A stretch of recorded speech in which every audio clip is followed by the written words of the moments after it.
to Basketball Talk Pro. Drills. Drills seem to be, or people seem to think, that they are the panacea that will solve all the problems. No. And yes, they are not the panacea, but they can be. It isn't the drill that makes it important, and they are important. They're important, and I'm going to show you a little more on that later. But drills are important to our success, but it isn't the drill. You can write a drill on a piece of paper, but that isn't going to make it worthwhile even to do. We're going to talk more about that. It isn't the drill, it's the practice that you do on the drill. And we tend to forget that part of it. Doing a drill right and making it effective for what you want to accomplish is a real task. And coaches take them too lightly and really think the drill is going to do it. No, it's you who's going to do it. If it's going to work, if it's going to be effective for your offense or your defense, you're going to have to make the drill special and make it effective. There are some coaches that can do that remarkably. There are others that can run the same drill and it does nothing for them. Dick Motta takes that drill and makes it a gem, makes it highly effective. I use Motta a lot because he really truly was a genius on the practice floor. Terribly meticulous. Not any grandeur of, and this is a good point I want to make, not a way of showing his supreme knowledge or his supreme background or anything like that. As a matter of fact, really, his approach was very low-key and very informative. He got the points across, and when he was talking about the drill, but he didn't expand it for himself. He took himself out of it, really, which I have asked of you guys for 5 years now. So he could do things with drills, and that's what you have to do. I'm going to show you now. I'm going to start with showing you something, a drill that we use. I'm not going to show you new drills, by the way, in this segment. I'm going to end it with a list of drills that are in the archive for you to use and study. But what I wanted to get across to you is how to make a drill effective. And what is effective? That's another aspect that I want to take up with you. So I want you to see something now. Well, this is a drill. It's called the screen away drill. If you had watched every Basketball Talk Pro segment, you would have seen this drill a lot. And there's a reason for that. In our system, which I think is very important, that you do things within your system to help your system. Not a drill just because it looks nice and it gives you some satisfaction as a coach and a feeling that you're bigger than you are. But this drill is the first thing that we teach in the monk offense, the first drill we teach. But when the players see this drill, come to this drill, they have seen how the monk offense works in general. The overview of the monk offense. They hardly can run it at this point. But this drill is meant to help them. But it may not help them right away. I can assure you it won't help them right away. It will take a long time to for this drill to have an effect on how they play with the monk offense or the other parts of our offense, because the other parts of our offense include what's on that sheet up there. We need to be able to do the 4 things that are seen on this drill. Everything we want to do with the monk offense depends on really 4 things. And they're pictured above. One of them we call regular, because it's a screen at the wing, and he simply uses a string to get open at the top of the key, approximately the top of the key. We call that regular. But when we run regular, you'll notice we roll the screener, because in these 4 schemes that we have, that we are using in this drill, the screener always makes a definite move to get open himself. So every one of those blocks, there are 2 scoring opportunities. We don't know which ones will work, and we really aren't going to think about that. We're just going to go through with what we have available, the players are. Well, the next block over is the back cut off the screen. This is almost opposite of the regular. And I'm not going to talk a lot about what the defense is doing. I'm just going to show you that one of the other moves that you have besides the regular is the back cut, what I call a back cut, which is go opposite of a normal cut. Very effective, can be tremendously effective. When the cutter uses a back cut, the screener pops. He steps back because his defensive man may be drawn off to help, and then he's open if the cutter isn't open, or vice versa. So that's the second thing in this drill that we are working on. The third thing is a curl. There's a reason for this, for all of them. They will work with certain defenses where other things won't. The curl is, as it's drawn up there, is curling, and that curl cuts them into the middle of the floor or towards the basket. Then the screener pops. So now you have 3 things off the cut. The screen that a cutter can use. The 4th thing is to slip the screen. This does not involve the cutter. It involves the person going to set the screen.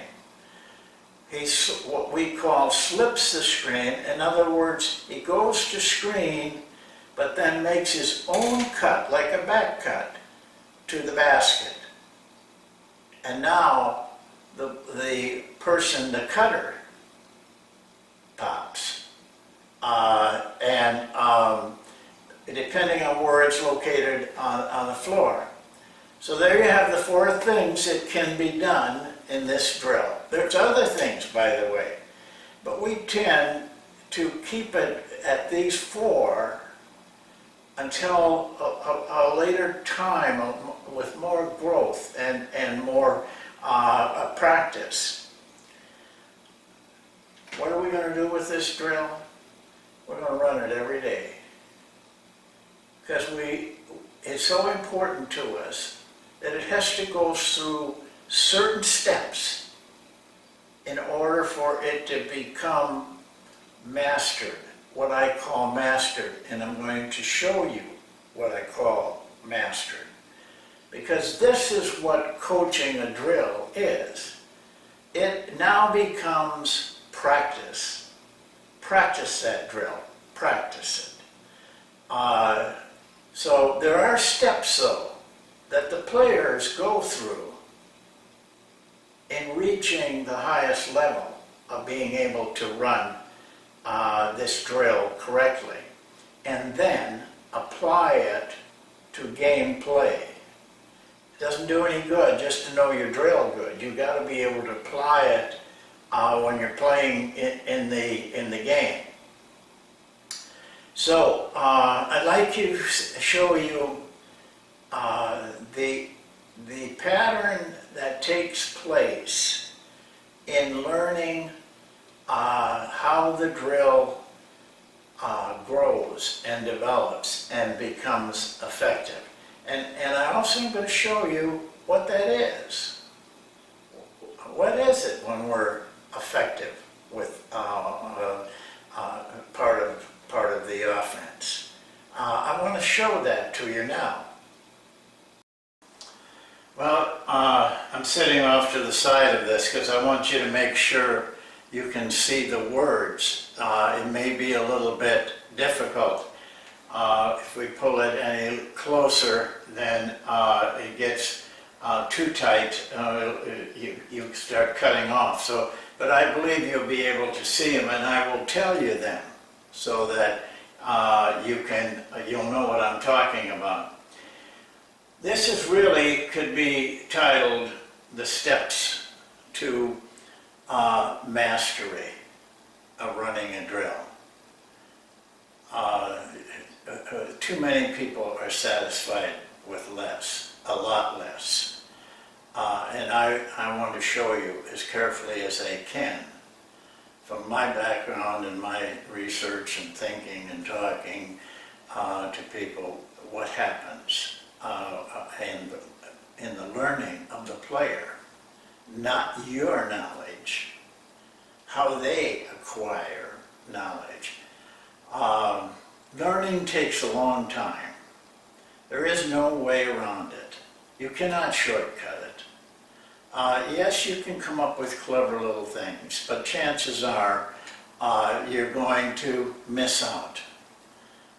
Is the only way I can describe it.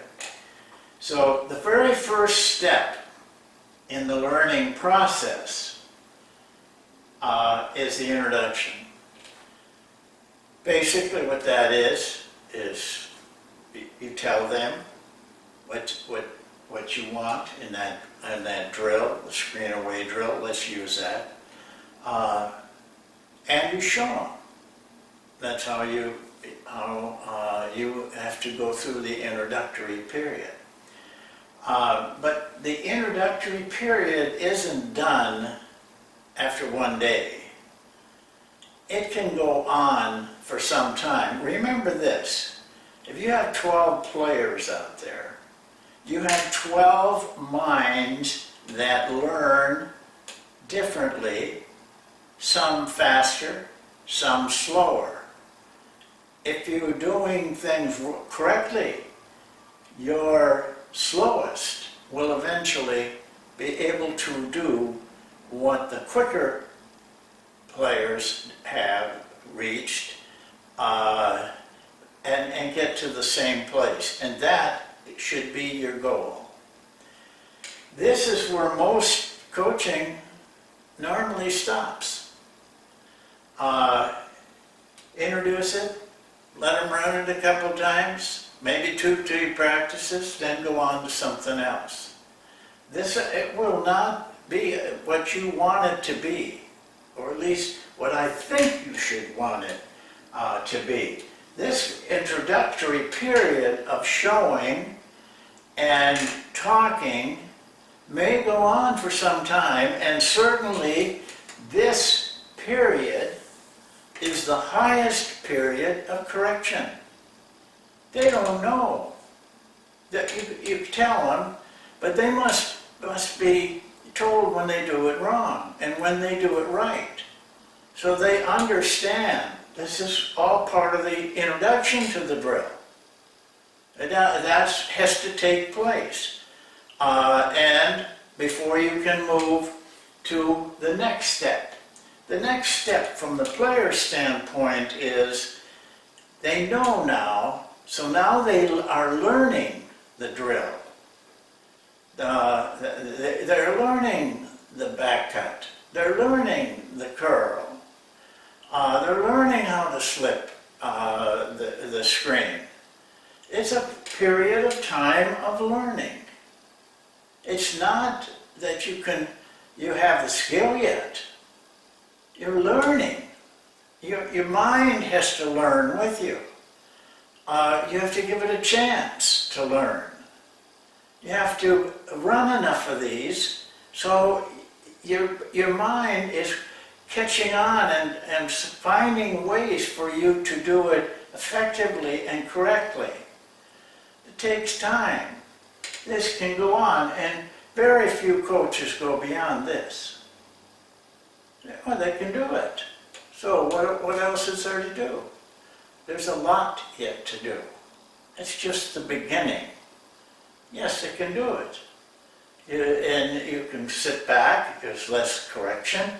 You don't need to correct as much. You don't need to stop. They will effectively run the drill, but only that they're learning it. The next step is skill in it. Very few coaches take it to this level, that they really have skill in doing it. It's different than just being able to do it. Now they have acquired skill.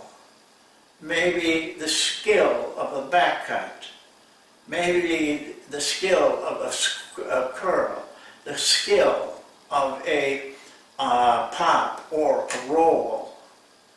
Now they're getting skillful at it. What skillful means is they can find different ways to do it effectively. It doesn't have to be just the way they learned it. Now they have skill in the step. It's going to take a long time. This simple drill that I showed you, which we have to excel in order for the monk offense to be effective, I think takes at least 2 years with your players. Some players no. But if they're starting from scratch right at the beginning, they have never done it before, yes, I think it's going to take 2 years before you have skill. That is a higher level of excellence in using this particular drill. They're very skillful now. They know when to go fast. They know when to slow down. They know how to fake. They start to know all of these things, and they become skilled. But now we reach this point, automatic. And this one is a lot more difficult to attain. It's even more difficult to explain. But what automatic is really what you would call instinctive, doing things without thinking. There is a stimuli I hope you know what that means. Something triggers you. You're coming, the screen comes at you, and all of a sudden something catches your eye, or a feeling, more important, a feeling comes, and you determine what you're going to do. You didn't know what you're going to do upon that time. There is or there isn't a gap between when you are stimulated to do something and when you actually do it. And this is the step where you get rid of that gap. And you do it without thinking. You do it automatic. There's no thought. It's like breathing. Breathing, you don't think about breathing. I mean, you can force yourself to think about breathing, but all day long you don't think about it. You don't say, well, I got to remember how to breathe. Oh, here, I better breathe quick now. You don't do that. It's automatic. That's how you want to get with running this offense. And now that requires a whole new level of education for the player. You can do it though, because you are doing it. You do it when you drive a car. You do it when you have an emergency. I've told you the story, my own personal experience with this. It's remarkable. It's the most powerful thing I've ever been a part of. When I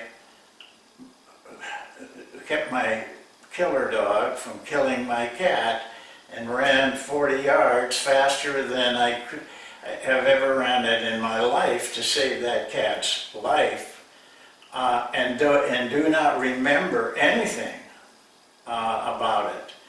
That is what the mind does. When you get you really need all the power, it blanks out your thinking. All of a sudden, the conscious things that come into your mind, but until you learn how to do that, until you develop it, you're going to think. I'm struggling with how to get this so that players can do it. Not that I learn it, but I'm trying to figure out what's happening to the player during this time. I make myself do some things, like play the saxophone, in order to understand what the player is going through. And I'm going to tell you one thing right now that you will never notice it.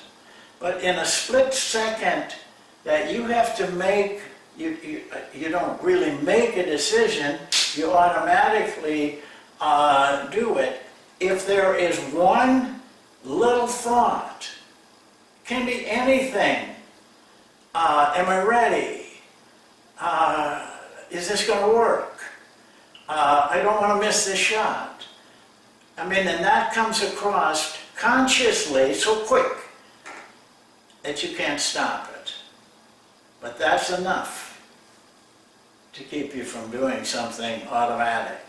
So the task is to develop the intense and relaxed concentration that shuts down everything else. Then you will do things remarkably well. It happens to you as a person too. It happens to you as a coach. Let me ask you if this has ever happened to you. You're in the middle of the game. It's a big game. There are all kinds of things going. The crowd's cheering. Players are mad. The officials are messing with you. All this is going on, and all of a sudden you make a decision you never even thought about. You never even reflected on it, or practiced it knowingly, and you make the decision, and all of a sudden, everything is taken care of.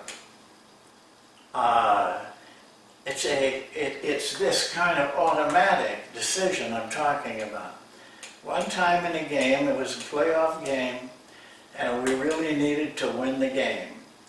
They had a center that was good, could score very well, but he could also pass really well. We couldn't trap him. That didn't work.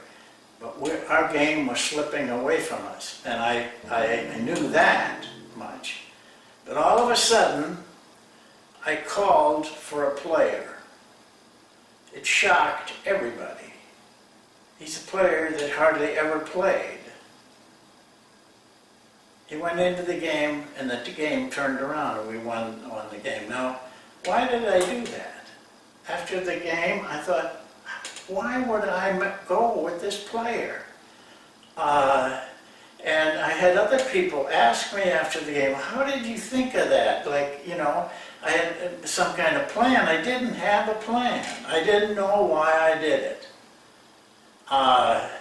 That's what you're getting at when things are done automatically. That somewhere in your brain or mind, you had given that a thought, and the unconscious mind said, this is the best decision you can make. And you do it in a second, and you don't back down from it. Think back on your games. It has to have happened to all of you. You may want to take credit for it. That's why you don't search far enough in to decide what happened, why did I do it. You may want to tell everybody, well, you know, I was watching this guy practice and I really thought he was ready. You know, that was not true of my decision, nothing like that. That's the kind of decisions, though, that are powerful. And that's what you should be aiming for. Most people quit somewhere in here.